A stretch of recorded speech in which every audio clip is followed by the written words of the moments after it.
Hi there, my name's Mookie from 88.5, the SoCal Sound. Welcome back to our studios once again. Please know that we are listener-supported public radio. Please do your part and join us. Become a subscribing member at the SoCalSound.org. Today we got OK Go here in our studio. We're here with Damien and Tim, but the whole band is here as well. OK Go. Hi, everybody. Hi. How are you today? How are you generally? I'm well and generally well. Yeah. Well today and well generally. Good. I'm like a 7. Are you? Yeah. On a scale of 1 to 10? Yeah, on a scale of 1 to 10. I'll take a 7. Yeah. OKGo.net is the website. It appears that .com was already taken. So. It was. This is now like 30 years ago, 20 years ago or something, but it was taken. And we probably should have tried to buy it back from them at some point, huh? It's fine. It's fine. Yeah, .net is okay. And you guys are everywhere, by the way, online, so it's not too hard to find you guys. That was a great version of the song Love, totally sort of reimagined, I guess. Did you have to learn that just for this particular session? We had to learn an acoustic version of it for the world in general, but you inspired us to learn that. Awesome. Well, nicely done. And a little bit later, there's some audience participation, me being part of the audience, so that's really cool. We're going to talk about some shows, and again, the new record and the Adjacent Possible is available right now. Your manager, Pete, emailed us with a link and said, you got to check out the vinyl. It is immaculate, or he said it's spectacular. It is And both. it really is. Thank you. Yeah. It's like really fun, all these art projects you get to do when it is time to put out a record. And we wanted to like, now that everybody loves vinyl again so much and wants a physical thing, we wanted to make something that you truly wanted to like hold and love. Right. I love that. And it seems like the visual aspect of your art is really important to you guys as a creative outlet, you know. And yes, I'm talking about the music videos and stuff like that. We don't want to pigeonhole you guys into that music video, band, but it is impressive time and time again. So. Thank you. And Grammy Award-winning band, because of your music videos, right? True. The video for the song "Love" is, again, I think it's shot in like one continuous take, and it's crazy, guys. It was really fun and challenging to make. We shot it in Budapest, and we were in a train station, and it was never more than 35 degrees in that place for 3 weeks. It was quite cool. And there were a lot of pigeons flying around the whole time, so we had to dodge them a lot. Oh, really? Yeah. Pigeons live inside the station. There are these they put statues of crows up to try to scare away the pigeons. Sure. The pigeons sit on top of the crows and shit on them. Excuse me, I probably can't say that. Actually, birds piss and shit simultaneously. So if you get shit on by a bird, you're getting pissed and shit on at the same time. You make a good point. It's a great point. Yeah, just a fun fact there. And I will be narrating National Geographic very soon. Originally, it's been said that this band started out in Chicago. However, before that, did you guys meet when you were like 11 years old? Yes, we did. We Yeah. did. We met. Technically, we met in Michigan, like northern Michigan. Summer camp. Summer camp. And yes. was this an art camp or a music camp? Both. Yeah, it was a place called Interlaken, which was known at the time mostly for its music. I went there for visual art. I went there for theater. Okay. Yeah. Okay. Yeah. So we were getting it wrong even then. But we were long distance friends. I grew up in Washington D.C. Yeah, I'm from Kalamazoo, Michigan. Okay. So we would see each other in the summers and then like send mixtapes back and forth during the years. Yeah. And then after college, reconvened in Chicago and started this band. Right. So at first, I think it was Stanley's Joyful Noise. Is that what it was? That was a band that I was in college that Damien Produced and I had a record label in high school, so I would put out their stuff. Record label being like I made 7 inches and brought them to record stores, and sometimes they Level Records. Incredible. Yep. Yeah, you want to know what's incredible about it? The reason I did was because a record label in DC called Simple Machines had put out a pamphlet on how to make your own records. It was incredible. It was just like, this is how much it will cost, and here are the phone numbers of their various pressing plants and exactly how to do it. I walked up to the Discord house where Discord Records was run, and I was like, "Can I borrow some money so I can start a record label?" And they said yes. Incredible. Didn't you also sell your baseball cards? I did also sell my baseball cards. Oh man, yeah. Maybe some of those would be quite expensive today. Although I don't know. You had some good ones. I had some good. I'm guessing that the records are not worth as much as the baseball cards would have been. Yeah. But a lifetime of making music is worth more than the baseball cards ever would be. There you go. Appreciate that. Again, we're here with Damien and Tim in the band OK Go. Grammy Award-winning OK Go. The new record's available right now. It's a double vinyl, which is spectacular, right? With a pop-up sculpture in the middle. I know, it's crazy. People could check that out on their website right now. Again, okgo.net. And The Adjacent Possible is the name of the new record, the 5th studio record by our count. We are 88.5 the SoCal Sound. Like, share, and subscribe all over the interwebs if you can. Public radio, seems like you may have an affinity for public radio. There was a period of time where OK Go was the house band for the Ira Glass program, right? Yep. And how did that come about, and what was your role for This American Life? Well, I was an engineer at the news bureau for NPR in Chicago in the late 90s. And many of my friends were like other kids just out of college who were working at NPR. Like that's sort of what my social scene was. So a lot of them were interns at This American Life or at Wait, Wait, Don't Tell Me. And it just was kind of our crew in Chicago. When the band got, like when we started touring a lot and stuff, Ira Glass asked us to be the sort of house band for his touring show. They start the 5th anniversary of This American Life. I remember being like, "Wow, it's been around for 5 whole years." We were the house band. It was the biggest shows we'd ever played by a long shot. Like we'd play to 120 people at Brownies one night, and then go to like Town Hall on Broadway the next night for 3,000 people. It was fun. It was really. And so your affiliation with public radio probably helped in a way get the band exposure, right? Definitely, and also, I mean, it's just, as your listeners know, public radio is such a specific and wonderful treasure trove of sort of intellectual thought. You know, like whether it's music or it's news or it's commentary, it's like there's so few places where you actually can feel uplifted by the radio. And being in that community of people who sort of challenge each other to be better thinkers and better citizens and better consumers of the art around them was just like very good for us over the course of our lives, but especially as we first started out, to not be chasing like the sort of pop radio version of success, but rather just to be like going for the art. It was interesting to have that be sort of more or less like what felt like a break at the time, because it like our big break was not like opening up for Guided by Voices or something like that. Like it wasn't. It didn't even feel traditional then. And it was the start of like a lovely untraditional career. Yeah, what a great opportunity for a band, an up and coming band, I guess. And I love the fact that it was public media. Because we love that. Because we are public radio. Again, the SoCal Sound. We're here with Damien and Tim from OK Go.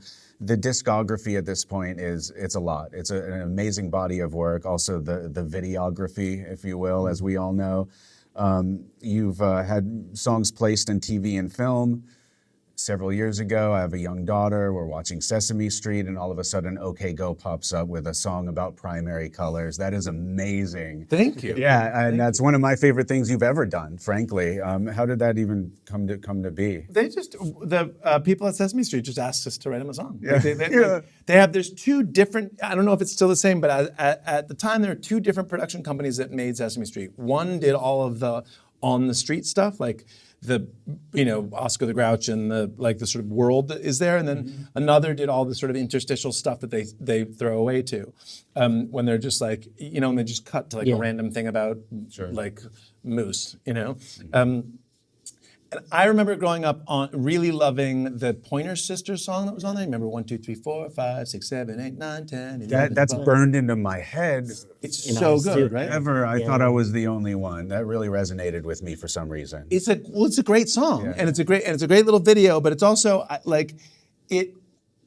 For whatever reason, that does something to humans, right? And they said their only brief was like, we have 3 things we're trying to teach this year, and I can't remember what the other 2 were. They were like color theory, this and that, and we're like, we can do color theory probably. And I remember being in my house, like I was putting away laundry and just trying to think of like the simplest way you could describe like what is color theory in its basic thing. It's like Red and yellow make orange. Orange. Done. That's, Yeah. that's the song. Yeah. And it's really fun to like actually try to strip something down to its most basic, like try to get it as much like a playground chant as possible. Sure. You know? Sure. When you're talking about primary colors, I feel like that's the direction to be headed in, you know. Turns out we were wrong, by the way. I learned a lot from this guy, Art Pete or Art Repeat, I think his name is, on that I follow on the interwebs. We're wrong about primary colors. They're actually, it really should be red and cyan that are primary, not in red and green. We were taught wrong, and now we are teaching people wrong. So we are part of the misinformation campaign. You should know that being a visual artist at 11 years old in art camp when you met Tim. I know. Yep. No. That's okay. I did have another question. You've done tons of charity over the years, you know, including like during the pandemic and stuff like that. I wanted to ask you specifically about, is it called OK Go Sandbox? Is that what it is? It is. Yeah. That's we have a kind of nonprofit side project, we call it. It is nonprofit. Yeah. It's kind of a side project, the kind of it. And what happened was we realized that tons and tons of teachers were using our videos in their classrooms as teaching tools. And that was such a huge gift to realize like that the things we were making were going out in the world and doing better work than we had intended them to do. You know, like we're the selfish dudes who are like in a rock band, and yet the songs are out there teaching kids physics. And we figured that like the teachers who are doing the real work there, like the people who have actually given their lives to making other lives better, the least we could do was support them, you know? And so we made this web portal basically where they can go and download teaching tools that help use those videos. So it's like, there's like, there'll be classroom challenges or curriculum, things that align it with a state curriculum and that kind of stuff. And it's been really satisfying to like to have to see this little community of really great teachers kind of gel around that. Incredible. I did want to ask you: is there, you've got a couple of shows at the Bellwether here in Los Angeles, and then more shows to go around the country and elsewhere.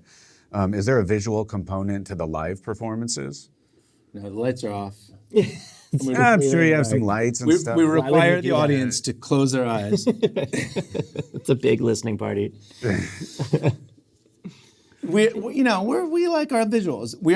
Our videos are not on stage with us, and there's no video screen on stage with us. Right. And that's a very specific choice because I think the best way to put this is that like the videos themselves, their highest form is basically like a live show always is. Like what the reason we make those videos in one take generally is to prove to you that it's a real event, right? It's like not intellectually but viscerally. Like when you watch them, you have to feel like you're in the room. So there's a lot of like signaling to the viewer that like this is a real thing, this really happened. And the only reason for that is like we're not trying to make a film that convinces you of something else in the world. We're trying to make an actual event that we just happen to film, right? And that's what a live show is. Like, we don't really need the videos in a live show because what we already have is that personal human connection with the audience. Right, makes perfect sense. So there's a very good light show, but there's no video for these shows at least. It's a big party, and we have done in the past, and we'll do in the future, a video show that's dedicated to the videos where we live score our videos, and we have a screen behind us, and play pretty much the whole catalog. And we take questions from the audience, and that's in like performance art centers. And it's more of like That's like a cultural event. sit-down show with an intermission, and like the volume is a little lower so that people can bring their families and stuff like. And those shows are great, but it's definitely different than a rock show. Yeah, it's not a rock show. When we're doing the rock show, it's like stand up, get sweaty, dance. Yeah. Yeah, and clap. Yeah. In what ways has the music industry changed since you guys started out? How much time do you have? Or what stands out to you the most? The algorithm. Yeah. That everything is, the algorithm is the great arbiter now. That like, we have the first song on our album, which is called Impulse Purchase. It's written to the algorithm, or it's actually written to the AI of the future. It's written to the beings that will exist after the the singularity, because it felt like it was the last song written on our record, because we had this very earnest, very human, very organic album, and it felt a little bit weird not to recognize that we're like the last moment where we're making a record by playing instruments and like stumbling through it and trial and error is still the only way to do it. You know, like by the time we can have made another album, pressing an AI button to get something that sounds like OK Go will be easier than actually making an OK Go album. Sure. It's scary. It's weird. And of course, that's a long, we're not, I know you don't want to spend this conversation thinking about that, but I don't remember what brought me to that. What were we talking about? Just How's how the the music industry changed? Oh yeah. So the algorithm is like, it's weird that what will happen is that algorithms will decide if our record is worth listening to. right. And they're based on human reaction to it, but only loosely, you know? The algorithm may decide who gets to view this video once it's published. You know, Definitely will. It's nuts. Yeah, it's a weird thing to have to consider. No, it really is. Yeah. The other, even truer answer to your question probably is that like we're the last people to know what's happening in the music industry. Like we've done everything as kind of wrong as you can. Like that's our way of succeeding in it 20 years ago was to put out a video of us dancing on treadmills that our record label aggressively did not want us to put out, you know, and then it's always been our thing to like figure out the small group of people who like our weird sense of humor and our type of music and our thing and sort of try to connect directly with them. And that's not how the music industry worked then, and I think it's gotten differenter since even then. And I don't really know, like when bands ask us, young bands go like, "What would you do if you're in my shoes?" I'm like, I have no clue. Right. It's the Wild West out there. Yeah. Really. How has touring changed over the years for you guys?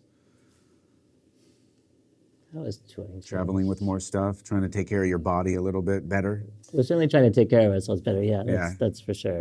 Yeah, and tour more wisely. You know, We take a lot more time off because we have families. Sure.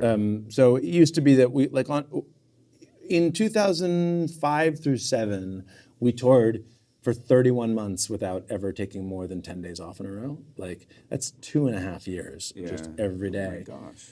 And it was awesome if you're in your 20s and that's like what there's great parts of it, but you are definitely burned at the end, and you cannot actually have a family in the middle of that either. And so 3 of us have kids, and like right now what we're doing is touring 1 week on and then 1 or 2 weeks off. Okay. And so like it's certainly not easy on our partners, but it is not impossible either.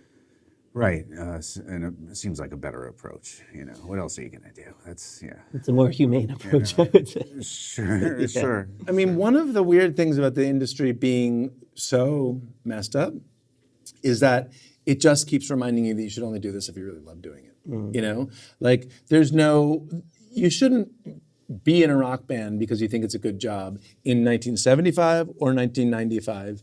But now it's like way more obvious than ever that like this is not a way to like have your ego fantasy of being famous or of like being out there in the world or of getting lots of money. You know, like do it because you love it. And our tours could certainly be more like aggressive, but we wouldn't love it. Right. Yeah. Again, we're here with Damien and Tim, and it's OK Go here in our studio. We've gotten some amazing music already here, and we do have one more song to rip into. But again, the new record and the adjacent possible, it's so good, you guys. Thank you. You know, and I think a lot of people just know you for the music videos, but I tell you what, this album is great, and it was really nice to consume a full album and to prep for this interview and listen to the whole thing, you know, because again, in this day and age, it's song and then single and then single and then whatever. Yeah. But again, congratulations on the album. It's so good, and it's a pleasure to meet you. And thanks for incorporating me and some others in the performance today. You guys were spectacular. Yeah, fantastic. Thank you. Yeah. We did several takes because I messed up quite a bit. You know what? We've had audiences try to clap along. They speed up. Yeah. Always You want to guys didn't speed up. Oh, You interesting. guys had a great time. Yeah. Well, we appreciate you guys so much. We're going to get one more song. This Too Shall Pass. It's a throwback jam from OK Go. And again, right here in our studio, we are 88.5, the SoCal Sound. Thank you so much for being here. Thanks for having us. Thank you.